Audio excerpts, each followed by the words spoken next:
Ahí está. Bueno, buenas noches a todos, bienvenidos.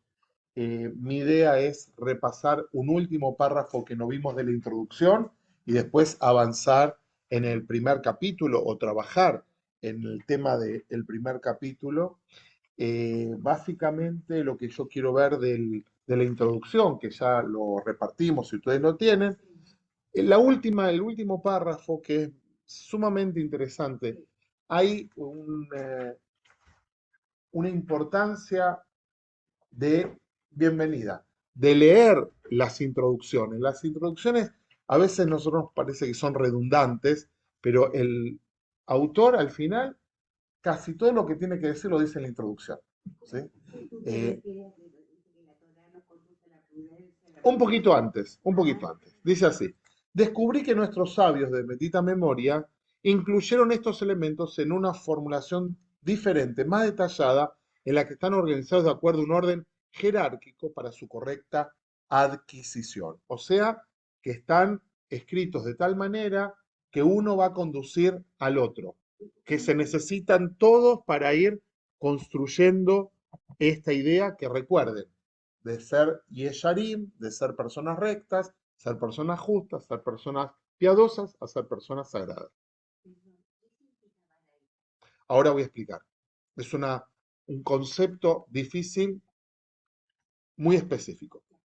Dice así, eh, y es lo que dice la conocida Baraita, citada en diferentes lugares del Talmud. El Talmud está compuesto por dos estratos históricos, el primero del siglo II, que lo compuso, lo compiló Rabbi Yehuda Anasí. Ese texto es el texto de la Mishnah autorizada, pero Rabbi Yehuda Anasí no incorporó en esa compilación muchos textos por diferentes motivos. Algunos no los tenía, entonces mal podía incluirlos. Otros eran redundantes, o sea, repetían lo que él ya había dicho.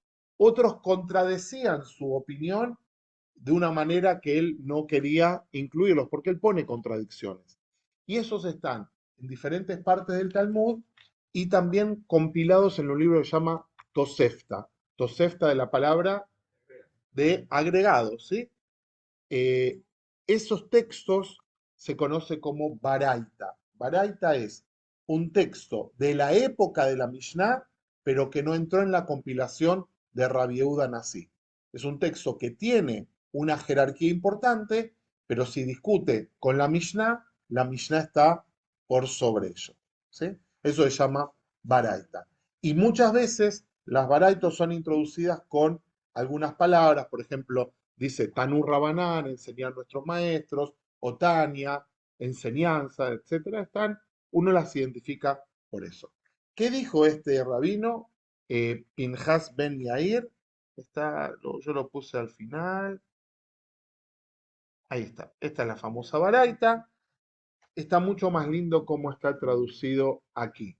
La Torá nos conduce a la prudencia, Zeirut, la prudencia nos conduce a la diligencia, Zerisut, la diligencia nos conduce a la limpieza, Nekiut, la limpieza a la abstinencia, Perishut, separación, abstinencia a la pureza, Tahara, la pureza a la piedad, Hasidut, la piedad a la humildad, Anabá, la humildad al temor, al pecado, Irat el temor al pecado, a la santidad.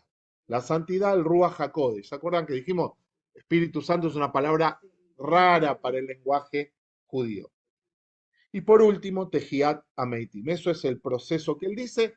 Para que llegue el último, tenemos que pasar por todos. Y el libro de Luzzatto lo que va a hacer es explicar todo. Pero fíjense, el siguiente párrafo para mí es más interesante. Dice, y aquí que apoyándome en la Baraita, emprendí la redacción de esta obra con el propósito de enseñarme a mí mismo y de recordar a los demás los elementos necesarios para perfeccionar el servicio divino y que sea perfecto en todos los niveles. O sea, ¿para quién le estoy enseñando esto?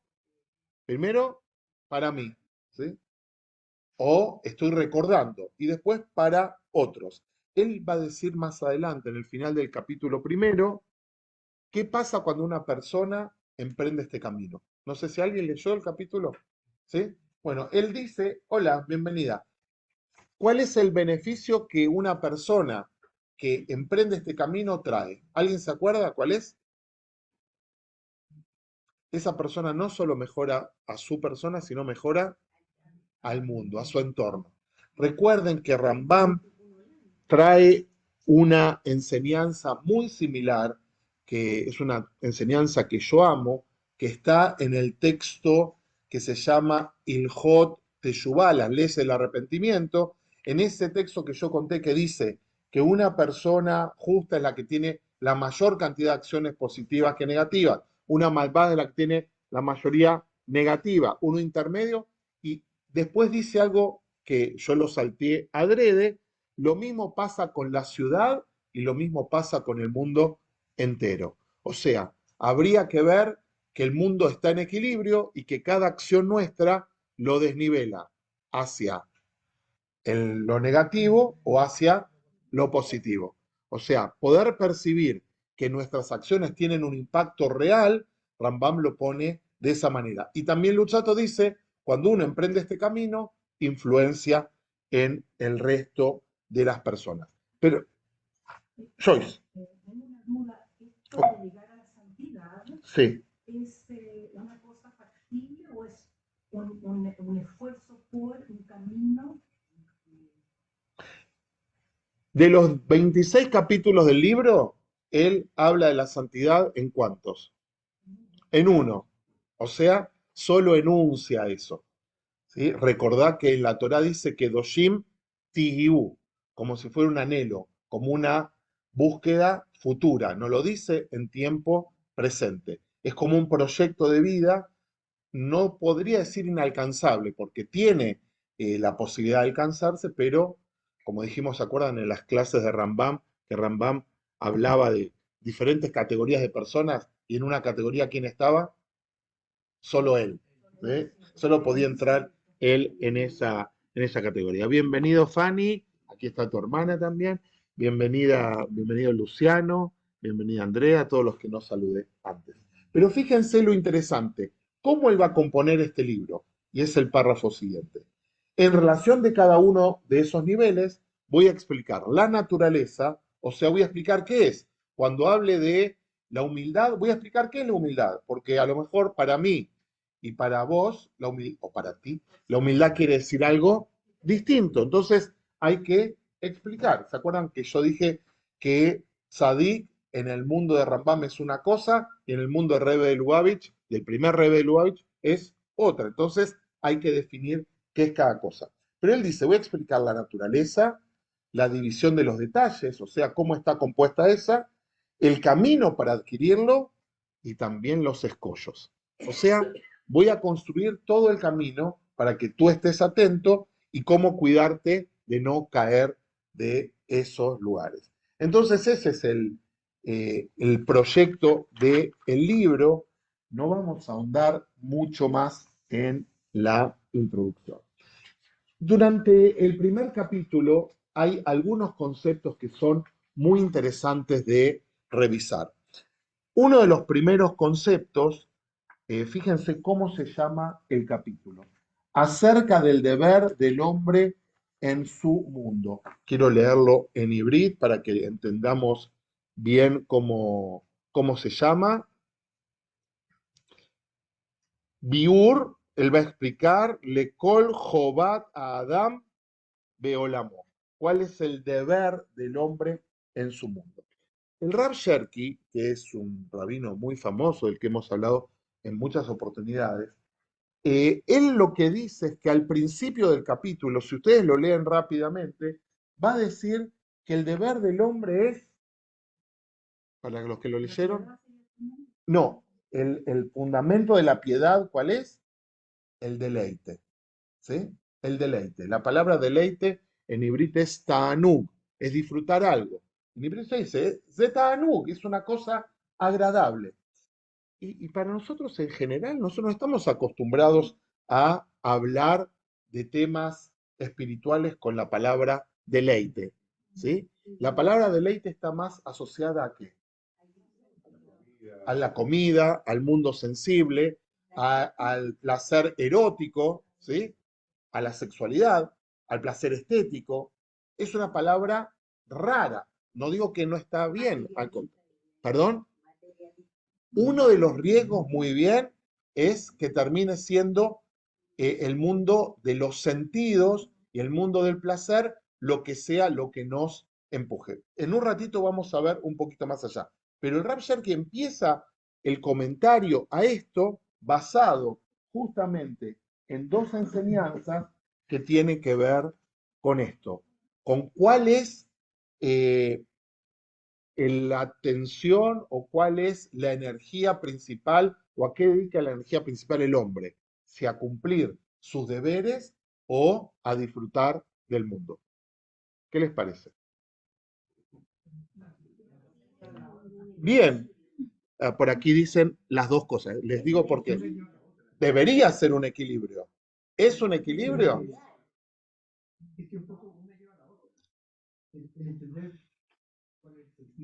Somos todos muy pechoños. Digamos,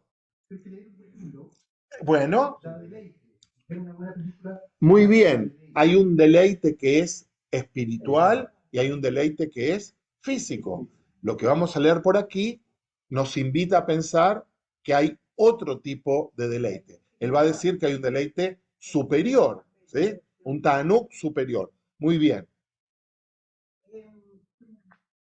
Esto pareciera ser como opuesto a lo que dice Coelho, el rey Salomón, cuando dice que todo esto es realidad, y que él buscó, y finalmente en todo lo que él encontró, sobre todo era vanidad, y él es acto posterior y probablemente también leyó Coelho. Obvio, obvio.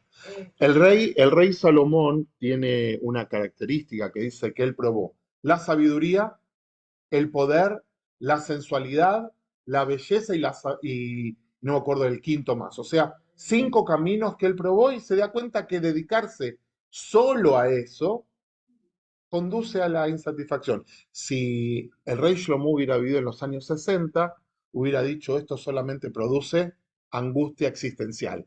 Pero él no vivió en los 60, pero él daba cuenta de la sensación de vacío. No sé si ustedes leyeron alguna vez un libro de una autora muy famosa española llamada Carmen Laforet, que obtuvo un premio. Su libro tenía un título de 4 letras, Nada. Su libro es el ejemplo del existencialismo español. Y lo que describe es justamente el vacío. Cuando llegas a ese vacío, ¿qué es lo que hay? ¿Sí? Entonces, él lo que va a decir es, después de ese deleite hay un deleite superior, que no tiene que ver con la sensualidad. Eso es lo que va a tratar de trabajar. Esa es la función del ser humano o la misión del ser humano. Entonces, yo quiero que prestemos a... ¿Querés decir algo? Primero esto, en lo que va a hablar de Ta'anú y Jobá, la obligación y el deleite. Si son opuestas, si son complementarias, si cuando uno se hastía de una cosa viene lo otro, o si es al revés. ¿Por qué digo esto? Porque nosotros estamos acostumbrados, uy, no, ya no quiero leer eso. Vamos a hablar, ya di algunos de los secretos, vamos a hablar de la tensión del Olam Hazé y el Olam Abba, que está al principio de este texto. Cuando uno lo lee rápido, parecería ser que cuál es el mundo más importante, lo traduzco, el mundo este y el mundo venidero. Cuando uno lee este texto rápidamente, ¿qué parece ser? ¿Cuál es el mundo más importante? El venidero. El venidero. ¿Perdón? Muy bien, parecería ser que todo está puesto en el Olam Abba. Eso es una forma de leerlo. Yo los voy a invitar a encontrar otra forma, basado, entre otros autores, en Rambam. Rambam trabaja este tema puntual del Olam Abba en una de sus introducciones famosas que muestra algo totalmente distinto. Por suerte mi neurona estaba en algún lugar, lo asocié, lo busqué y lo encontré. Yo pensaba que estaba en otro libro, pero lo encontré rápidamente. Entonces vamos a discutir del Olam Hazé y el Olam Abba con textos para entender cómo funciona eso y vamos a discutir sobre esta famosa enseñanza que aparece en el libro. Este mundo es como el vestíbulo, prepárate en el vestíbulo para entrar al palacio, al lugar del banquete. Hay muchas traducciones posibles. Vamos a tratar de entender qué quiere decir el prosdor, qué quiere decir el pasillo, el vestíbulo, etcétera. También vamos a entender un concepto que aparece aquí y que Rambam lo trabaja, que es el concepto de Torah Lishma, de Torah Shelo Lishma. Torah Lishma quiere decir Torah por el propósito de la Torah misma, y Torah Shelo Lishma es por un propósito ulterior, no digo espurio, pero otro propósito. ¿Sí? Entonces, ¿cómo Rambam enfrenta esa dicotomía? Si hay que estudiar Torah por solamente estudiar Torah, o si hay que estudiar Torah por otra cosa. Es tan importante este concepto que hasta en los evangelios hay una discusión sobre esto, aunque no lo crean. También quiere decir que es una discusión antigua, es una discusión que ya en el judaísmo antiguo se discutía para qué estudiar Torah o no. Vamos a ver si es posible la de Bekut, que él habla, en la traducción dice, ¿qué palabra utiliza como de Bekut? Apego. ¿De dónde viene la palabra de Bekut en hebreo? De Debek. Debek quiere decir eh, goma de pegar, cola fría, ¿cómo dicen aquí? Pegamento. Eh, y es un concepto que después trabaja el mundo hasídico también. Y en ese sentido vamos a tratar de entender qué son las mitzvot y después la baraita de Pinhas Ben Yair. Con respecto al primer aspecto, al aspecto de Tanú o Jobá, el mismo Rav Sherki cuando enseña esto va por dos lugares distintos. Muestra cómo hay dos escuelas antiguas del pensamiento. Una es la de Epicuro, que lo que dice es que lo único que vale la pena es disfrutar, disfrutar, disfrutar este mundo, disfrutar las cosas. Y él da el ejemplo de disfrutar, hay que alejarse del dolor, hay que acercarse al placer. ¿Sí? El placer es como si fuera la pulsión principal de la vida. ¿Sí? ¿Cuál es? Disfrutar. Así como el niño empieza mamando y después lo que quiere es todo el calorcito, etcétera. Bueno, el ser humano se transforma en eso. Entonces, no voy a avanzar en eso. Hay otra escuela, la escuela del estoicismo, que lo que dice es que no, hay que eh, ahí lo ejemplifica con tres cosas. Ser feliz quiere decir ser libre quiere decir deshacerse de las preocupaciones, deshacerse de las preocupaciones a veces quiere decir aceptarlas. ¿Sí? No pueden desaparecer, sino aceptarlas. Pero su pulsión principal es cumplir con las obligaciones. Eh, a mí me gustaría, antes de empezar a leer este texto, discutir sobre el Olama Z y el Olama Ba. ¿Qué les parece a ustedes? ¿Qué es el Olama Z y el Olama Ba? ¿Qué es esto? Es una cosa... Fíjense este texto. Dice, Rabbi Yaakov, esto está en la Mishnah, dice, este mundo es un vestíbulo antes del mundo venidero, prepárate en el vestíbulo para que puedas entrar en el salón del banquete, en el palacio. La palabra es traklin. Si ustedes se van a escuchar de dónde viene la palabra traklin, no lo van a creer. Traclín es donde uno se recostaba para comer, ¿se acuerdan que el sofá, ¿sí?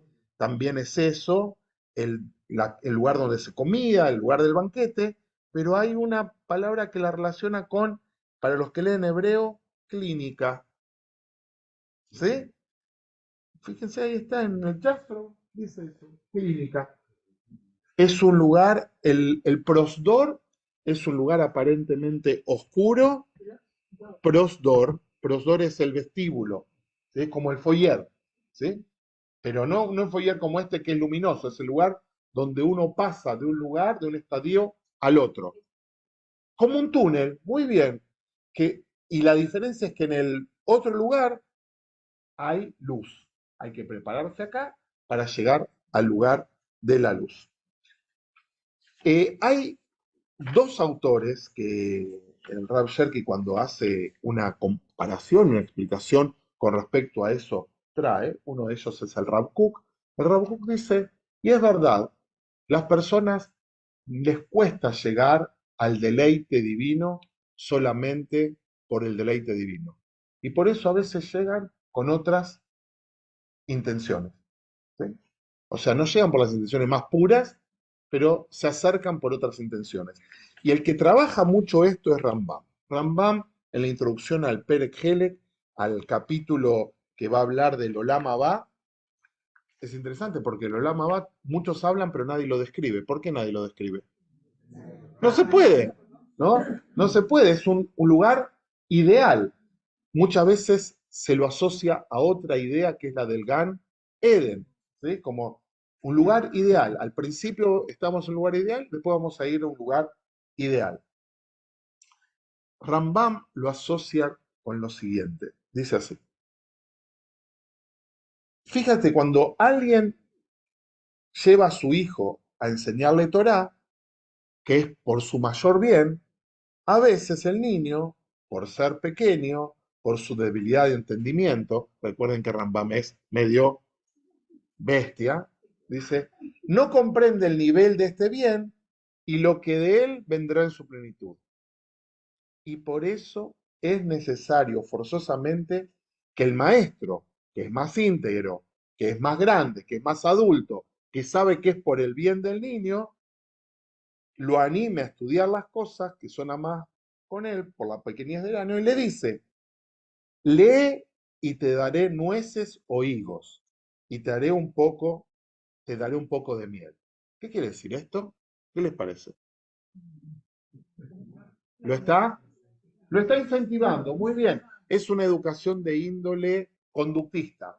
Si vos estudiás, yo te voy a dar algo, vas a tener una recompensa. ¿Sí? Rambam sigue, mire, en libreta es todo este párrafo, ¿no? Y dice, pero ¿qué pasa cuando uno es más grande? Dice, el maestro le dice, lee y te compraré zapatos finos o ropa bonita. O sea, que va cambiando la recompensa, ¿sí? Va mejorándola. Pero es que no termina y dice, estudia para que seas un líder y un juez. La gente te da honra y se levantarán frente a ti como con tal o cual persona. O sea, primero algo de niño, después algo material, ahora ya le está ofreciendo algo que no es tangible, es cabod, ¿no? Y va a seguir, va hablando, va a seguir, y dice, y que va a llegar un momento que le van a preguntar, ¿y cuál es tu recompensa? ¿Sí? ¿Quién dijo? El Olam Abba. Va a llegar un momento que va a decir que la recompensa es el Olam Abba. Rambam lo dice. Está escrito. Katub, ¿sí? Dijimos ayer. Está escrito. Y él dice, Rambam, en este texto, escuchen, no seas como los sirvientes que sirven a su amo para recibir una recompensa. ¿Sí? No desciendan. Él dice, es válido para cuando uno es niño, pero no es válido para cuando uno es adulto. A tal punto que termina este texto diciendo que en la Torá dice, Rabbi Eliezer dijo, sus mandamientos se desean mucho, o sea que amamos los mandamientos. Rabbi Eliezer dice, sus mandamientos y no la recompensa de los mandamientos. ¿Sí? O sea, blanco sobre negro. Lo dice que uno puede en un estadio intermedio estar atrapado en esas cosas, pero tiene que ir ascendiendo. No puede, cuando es adulto, no puede seguir pensando como era niño.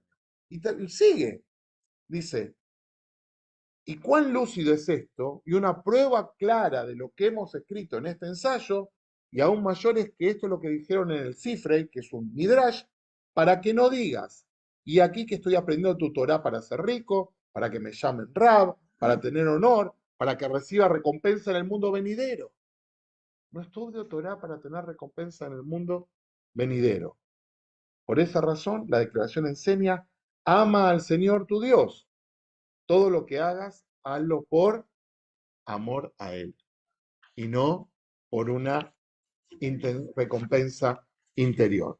Eso para poner un marco a este texto, al texto que habla del Olama de o el Olama va, porque claramente está escrito, pero ¿qué quiere decir? ¿Dónde está puesto el acento y cómo la tradición lo enseña? Si existe el Olama va, la única forma de adquirirlo, ¿cuál es? El Olama de este mundo. No hay otra. Lo va a decir ahí.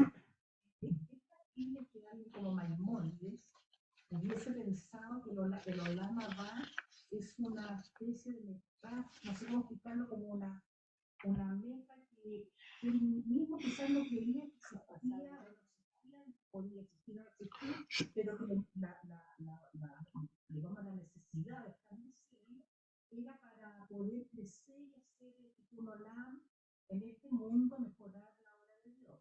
Hay un autor, yo sé que no escucharon la pregunta, me pregunta si la idea de Lama en Maimónides es una metáfora. Hay un autor hay dos autores, uno se llama Kellner y otro Schweid, que trabajan el tema de los 13 principios de Maimónides y él los divide en principios teológicos y pone al final principios políticos. ¿Se acuerdan que hablamos de la política de Maimónides? La política quiere decir la construcción de una sociedad. Y ahí pone los que tienen que ver con premio y castigo. O sea, el premio y castigo no es que exista el premio y castigo, sino es para construir una sociedad. Pero yo y creo que sí él cree en el Olama Va, lo pone en el texto de el Mashiach, en lo que se llama Ilhot Melahim, las leyes de los reyes, en el Mishneh Torah. Lo que pasa es que el Olama va para él no es un lugar donde vamos a disfrutar de comida y bebida, de la sensualidad, sino es un lugar donde vamos a poder deleitarnos con la presencia de Dios. Estudiar. Volviendo a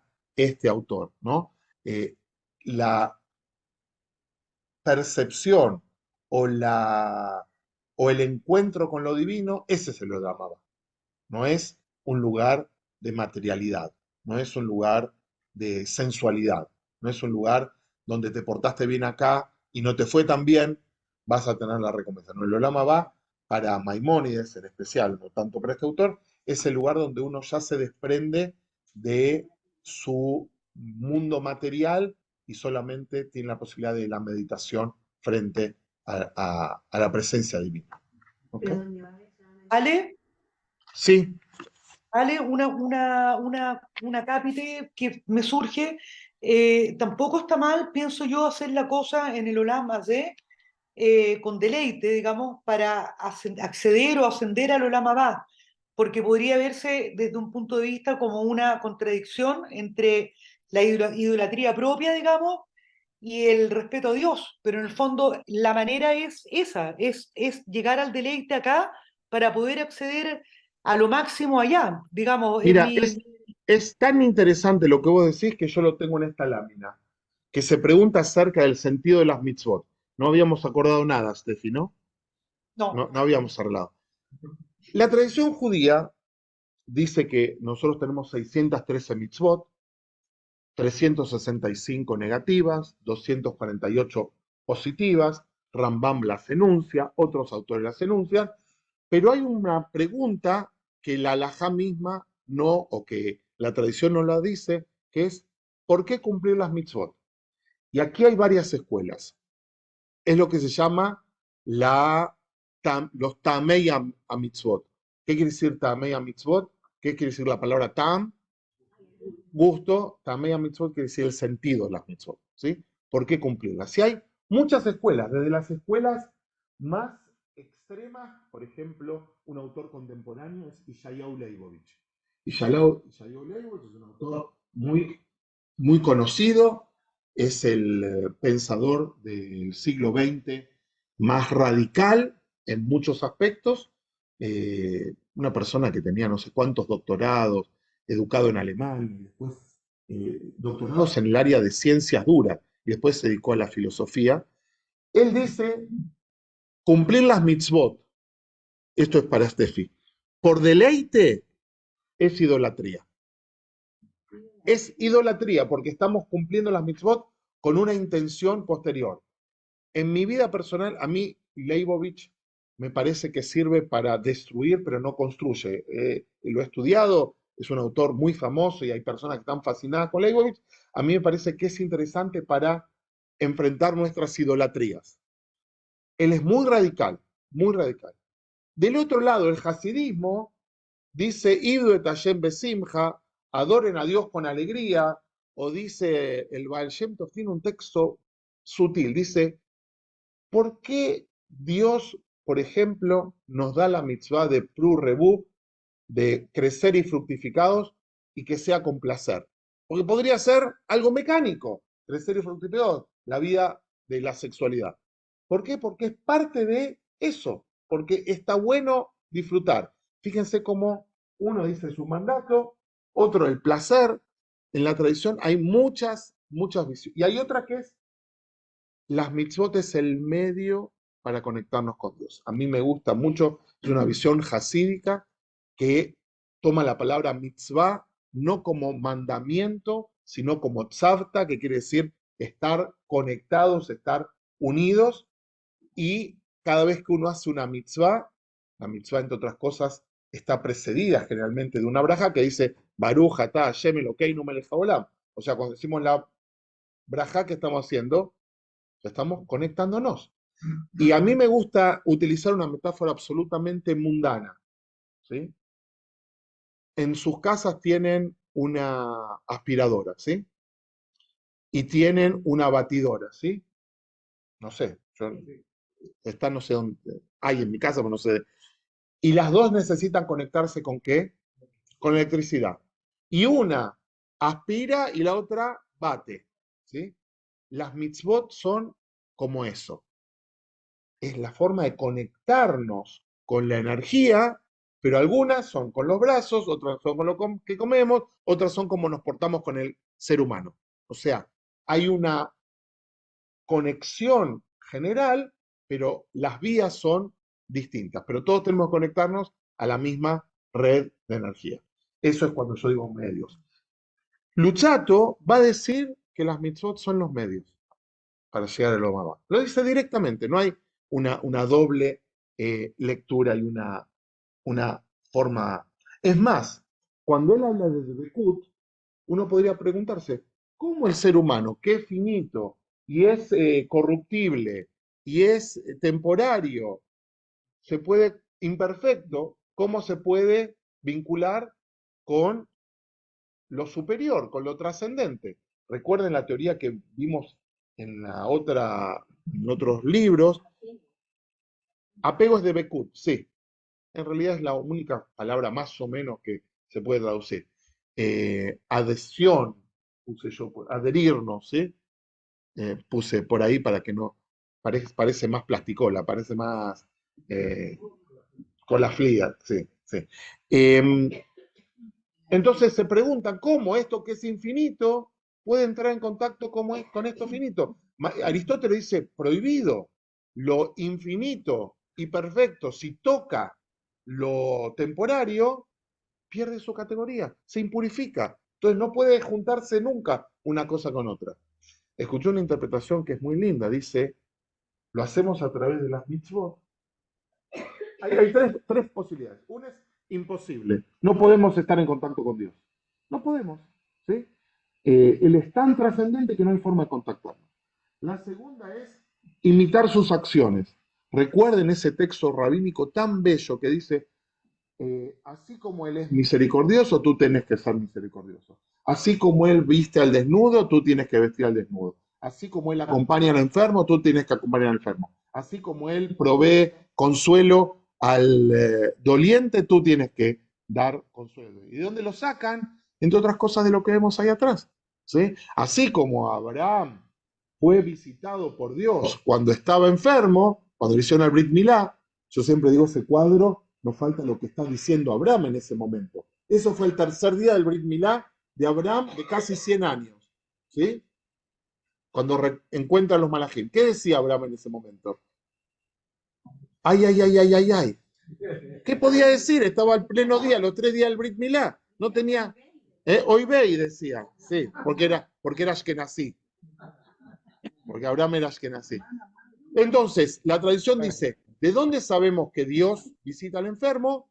De ese texto. ¿De dónde sabemos que Dios viste al desnudo? En el texto del Bereshit, cuando Adán y Jabá dice, estamos desnudos, y dice, Dios les hizo ropas de cuero.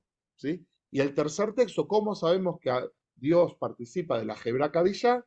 Porque el texto de la Torah dice que lo enterró a Moshe. Muy bien. Nadie sabe dónde está enterrado Moshe. Moshe no se puede enterrar solo, sino es una metáfora, ¿sí? Que lo enterró el Akadosh Baruj Hu. Entonces dice, ¿qué quiere decir adherirnos a Dios?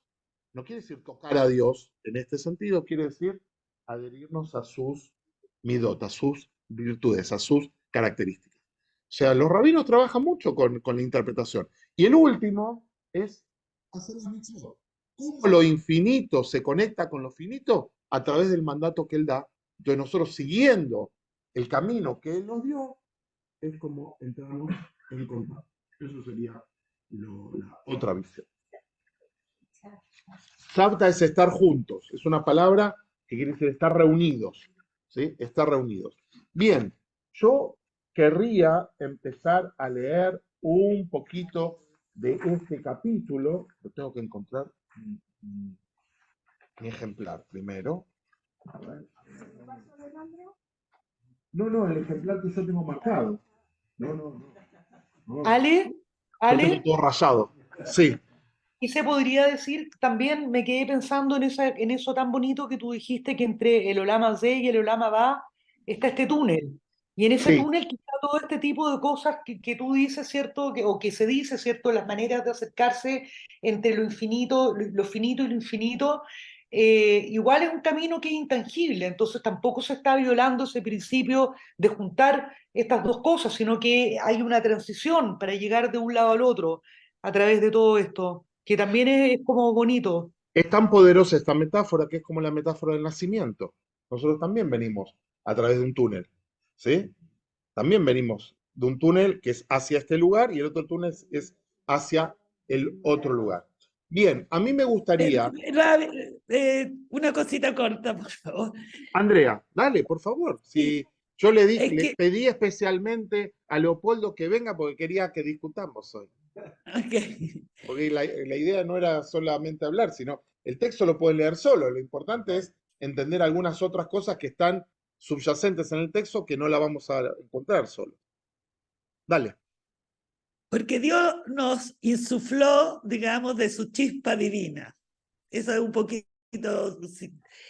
Entonces, yo creo que ese es el canal por el que uno se acerca a Dios, y por lo tanto, esto de que no se pueda juntar lo infinito con lo finito, nosotros tenemos una chispa de lo infinito dentro nuestro, digamos, y un poquito basándome en Nachmanides y en lo que yo siento también. Mira, eh, yo pensaba que iba a empezar por esta lámina, para los que yo les mandé el PDF. Es una lámina que dice metáforas. Son 4 metáforas que aparecen en este primer capítulo. Las 4 hablan de esto que estamos hablando. La primera, el mundo es un vestíbulo, ¿sí? La palabra prosdor, con la S. La segunda, el alma es como la hija del rey, ¿sí? No sé, para los que lo leyeron, lo tienen presente, es Bat Melech. Bat Melech, la metáfora en el texto dice, es como la hija de un rey que se casa con alguien que es de otra clase social y esta persona le quiere honrar y para la hija del rey no hay cómo honrarla. ¿Qué quiere la hija del rey? Estar ¿dónde? En el palacio, ¿sí? Recuerden la metáfora que se utiliza con respecto a la Neyamá. La Neyamá siempre quiere ir para arriba. ¿Por qué? Porque quiere volver a unirse con el Creador. ¿Sí? Esa es la metáfora más. Y muchos autores hasídicos hablan en términos más profundos. Después, la otra metáfora que utiliza es la del continente y el mar, ¿sí? Casi al final. Él dice, en el continente tenés que preparar la comida para cuando estés en alta mar. Si no en alta mar, ¿qué vas a comer? Entonces es eso, prepárate en este mundo para ir al siguiente. Y utilizo otra metáfora, que es la metáfora de, el alajá dice, muy bello como lo escribe el alajá, dice, quien prepara para Shabbat va a comer en Shabbat. Y después dice, ¿y quien no prepara? No lo completa, ¿sí? Quien no prepara no va a tener lo que comer, o sea, hay que estar preparando constantemente. Y la última que tiene que ver con lo que dijo Andrea, la idea del imán y el hierro, ¿sí? El imán es como Dios y el hierro somos nosotros, que hay una atracción constante. Entonces, él está adherirnos, como dijimos antes, de Bekut. Entonces, el texto está basado en eso. Yo no tengo copias para todos porque algunos lo tienen online o lo no sé qué. Lo reparten ustedes así yo, ¿sí? Dale una aquí adelante. Después podemos hacer más. Yo quiero, en función de que nos queda esta un ratito más y la próxima reunión, en la última reunión yo quiero mostrar cómo esto que dice él, que él va a explicar cuál es una de las midot, una de, la, de las, no me acuerdo cómo se traduce, Características. de las Atributos, características, de los atributos. atributos, etcétera, cómo es el atributo, cómo se divide el atributo, cómo se logra y cuáles son los escollos. Por lo menos ver uno, cómo funciona y después todos son de la misma manera. ¿Sí? Pero por lo menos uno en nuestra última reunión. De nuestra última reunión de este autor. De este autor. Eh, bien, a mí me gustaría avanzar un poquito en lo siguiente. Algunos dicen que este, que se llama el primer capítulo, es en realidad la continuación de la introducción. Si uno lo ve como el texto general, no tiene nada que ver con lo que sigue. Tiene más que ver con la introducción, bueno, porque en el otro ya después dice cuáles son las midot, esas que enuncia la baraita, y la prudencia, y la diligencia, y la limpieza, y esto no está en ninguno. Esto está como si fuera completando la introducción, y esto es importante entender eso. Entonces, los medios, yo avanzo, ¿sí? Después de donde dice, este mundo se parece a un vestíbulo, eso ya lo vimos, hacia el mundo venidero, ¿sí? Los medios que conducen al hombre a esta meta son las mitzvot. O sea, uno puede decir, ¿cuál es el mundo más importante? ¿Este o el otro? Ahora, ¿cuál es el más importante? Este es el único que tenemos. Si no, no llegás. O sea, uno podría entender, no, el Olam Abba es el más importante. Pero si no hay este mundo, no hay Olam Abba. O sea, la inversión es en este mundo, ¿no? Y después, fíjense cómo él encuentra diferentes salmos que dice la palabra de Bekut. Y en cuanto a mí, el apego con Dios es mi bien. Y al final de la primera página. Y el Salmo 27, Et paneja bakesh, tu rostro voy a buscar. O sea, inclusive en este lenguaje hay un lenguaje maimonidiano. ¿Sí? ¿Cuál es el deleite? El deleite es percibir la presencia de Dios. O sea, elevarnos del mundo material, llegar a un mundo o espiritual, digamos, o un mundo, por así decirlo, eh, intelectual o espiritual, ¿no? Bien, recuerden, él va a hablar en la siguiente página de una tensión entre los deseos físicos y llegar a Dios. Hay un texto en la tradición judía que leemos todos los días que habla de algo similar. ¿Alguien sabe cuál es? Lo leemos todos los días. Lo que pasa es que la traducción nos confunde un poco. El Rav Ederi lo tradujo de una manera poética, pero una manera que no permite entender la introducción, diciendo que el Rav Ederi es un grande, no estoy hablando. Su intención en ese texto fue una traducción poética. Si hubiera sido, hay que ver cómo tradujo en la Torá, en su texto de la Torá, en el Sidur traduce así. ¿Cuál es, Dani? No, Puede no, ser el no, pero está Yedid bueno esto. Nefesh. No, no, y el Nefesh lo decimos solo en Shabbat. La pregunta es, ¿qué texto que leemos en la plegaria diaria da cuenta de esta idea, de la idea de que el mundo sensible también nos puede hacer descarriarnos?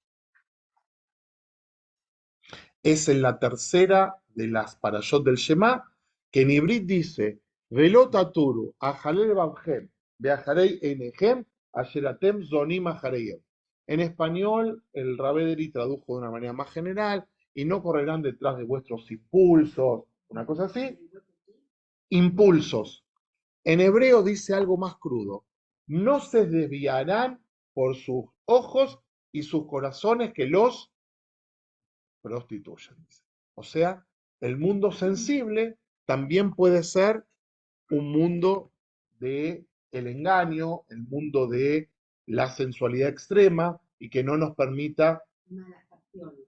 Claro, y en el mismo texto dice, ¿para qué son los tzitzit?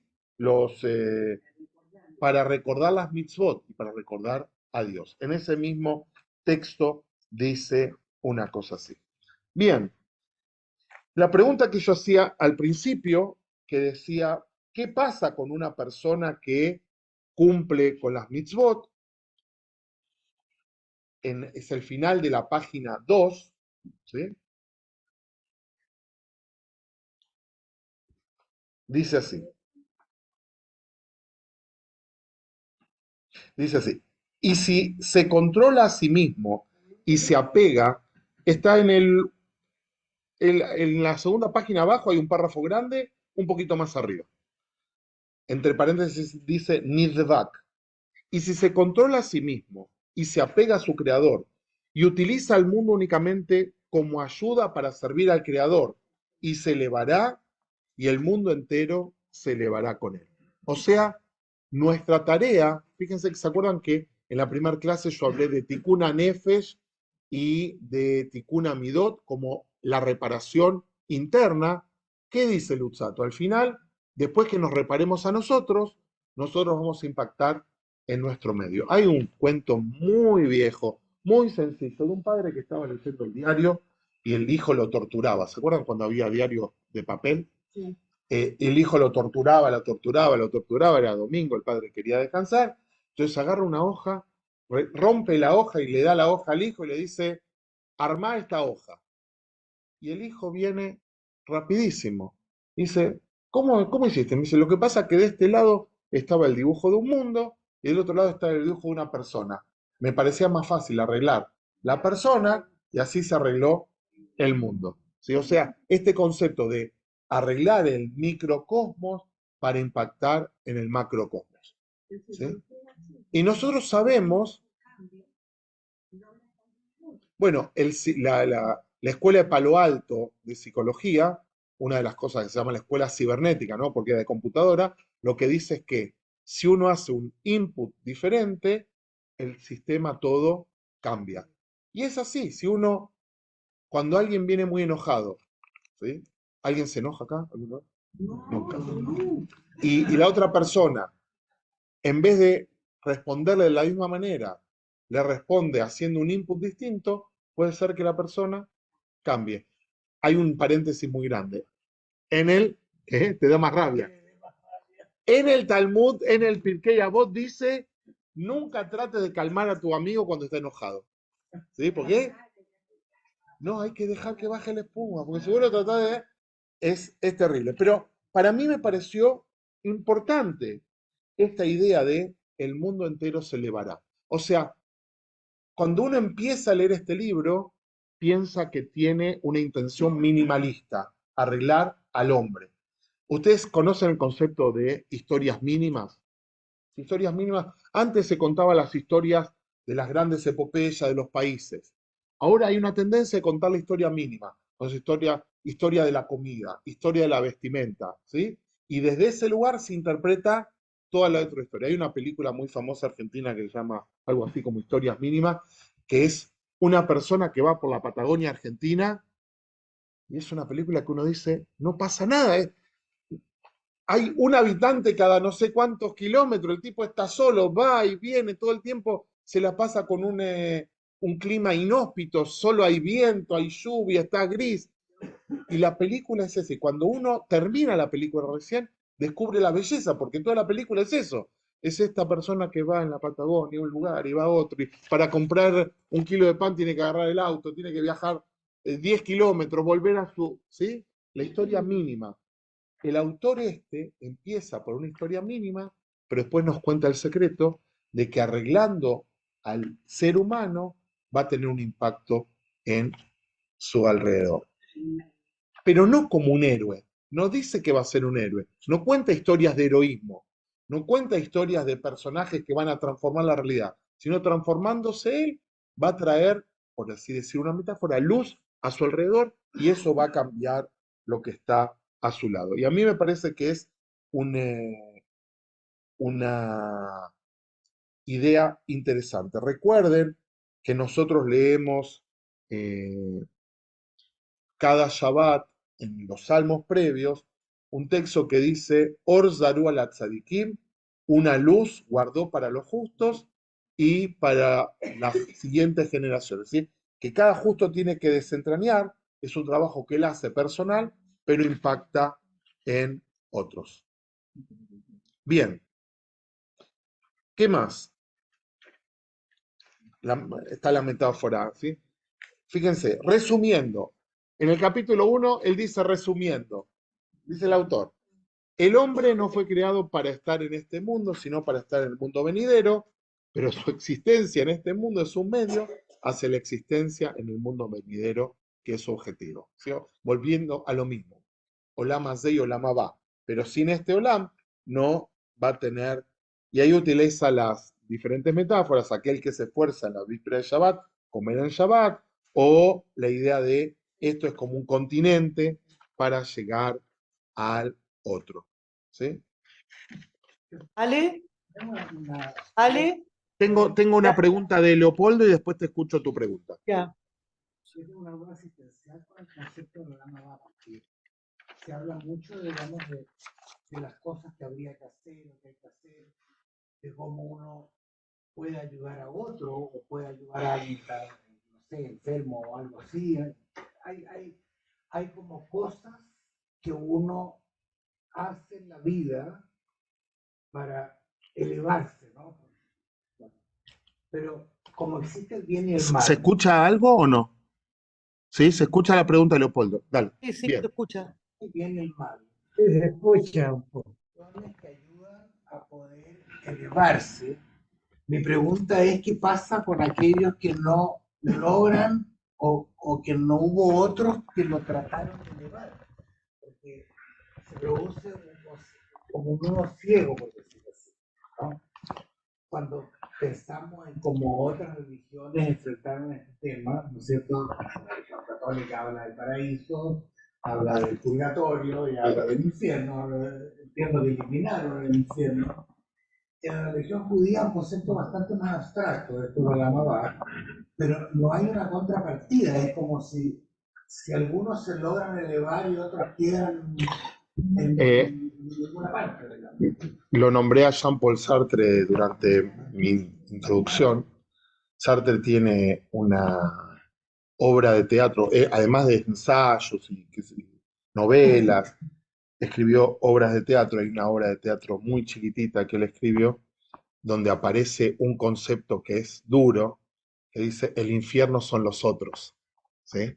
O sea, el infierno son los otros. No hay infierno, dice. El infierno es la mirada negativa de los otros que nosotros tenemos.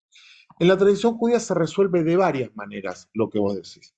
Una de ellas tiene que ver con el concepto de que cada una de nuestras almas viene al mundo a aprender algo, y si no lo aprende en esta vuelta, existe en el mundo hasídico y en otros el Gilgul Neyamot.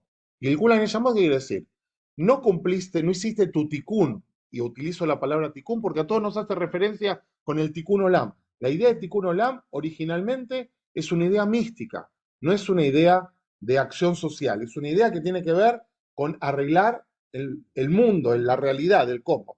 Entonces, una interpretación que dicen es que mientras tu alma no completa eso, algunos lo dicen como tenemos que cumplir las 613 mitzvot.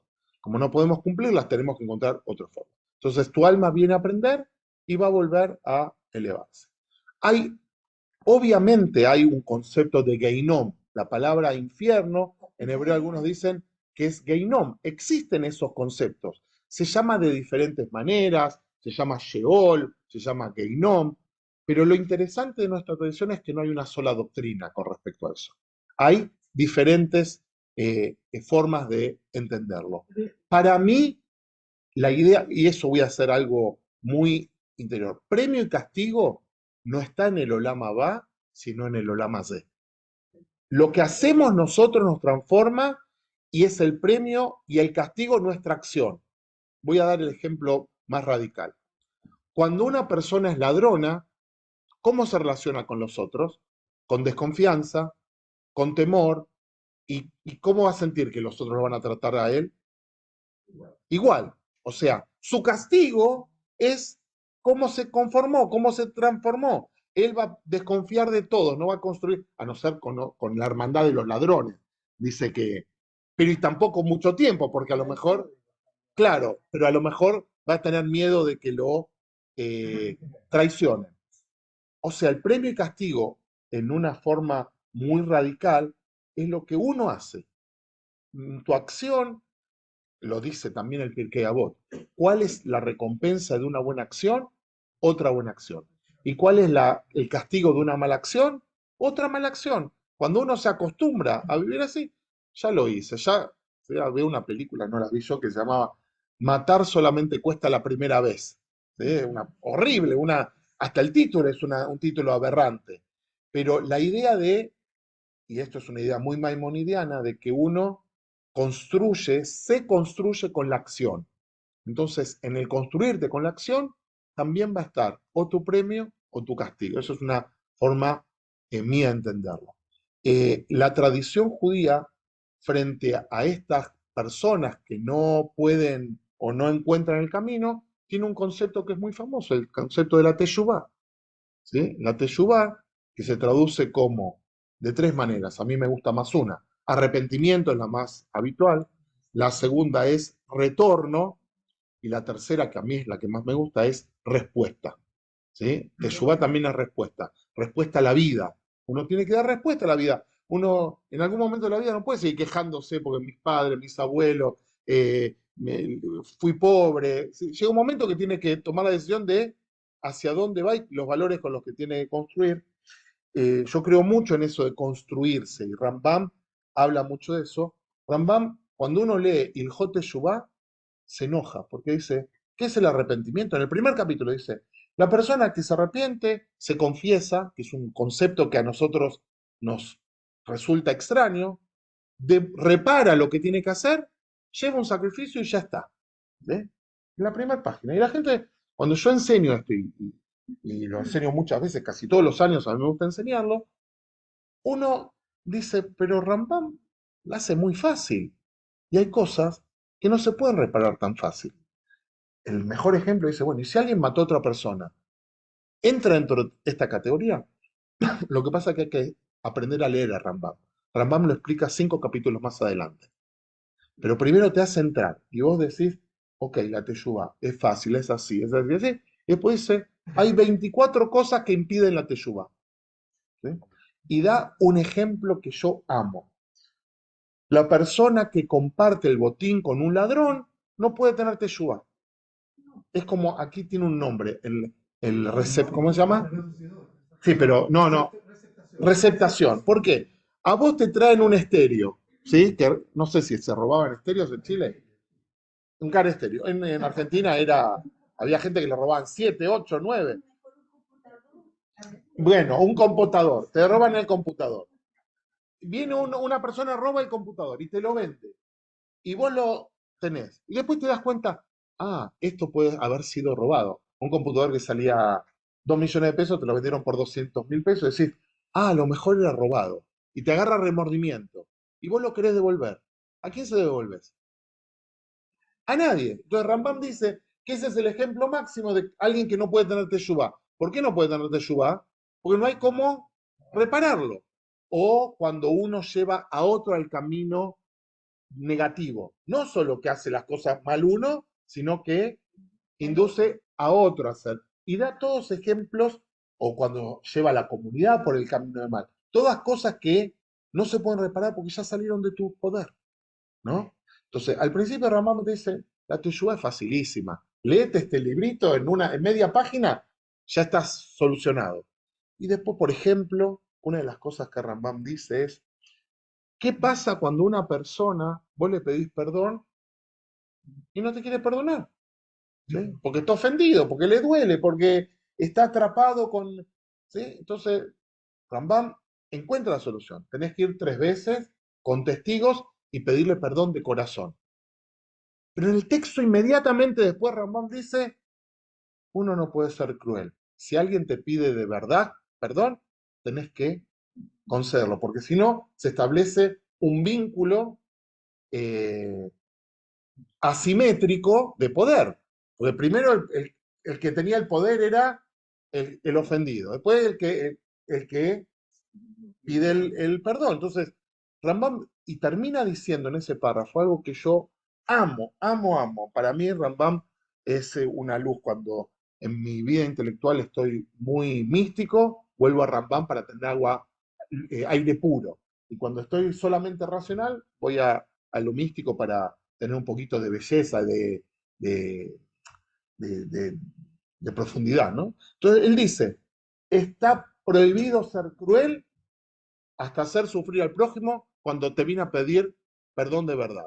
Y la última línea de ese párrafo dice, y los hijos del pueblo judío no se portan así. O sea, ser miembro de este pueblo es, es no ser cruel. Vos querés pertenecer a este club, tenés que no ser cruel.